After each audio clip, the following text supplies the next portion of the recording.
పిల్ల జల్లాలని మీకే అంత ఆశ ఉంటే ఒక పిల్లున్న నాకు భూముల మీద జాగల మీద నాకెంత ఆశ ఉండాలి? ఏం చెల్లే, ఏం మాట్లాడతాను?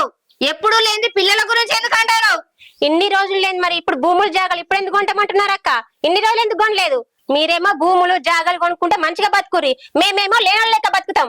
ఏందే ఏ ఆగత్తం మనకి తెలియదు. తప్పు చేసిందే మీరు, ఇంకా ఎక్కువ మాట్లాడుతున్నావు గీత. తప్పు మాది కాదు, భూములు జాగాలు కొంటాడడం మీది తప్పు. తప్పు చేసింది మీరు. ఇప్పుడు అర్థమైందా వీళ్ళ నిజ స్వరూపం?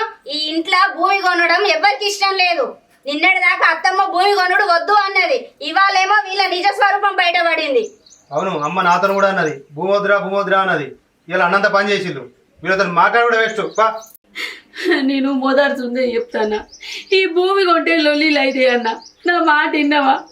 ఇప్పుడు చూడు ఆ భూమి కోసం వీళ్ళు ఎట్లా లొల్లి పెట్టుకుంటారు.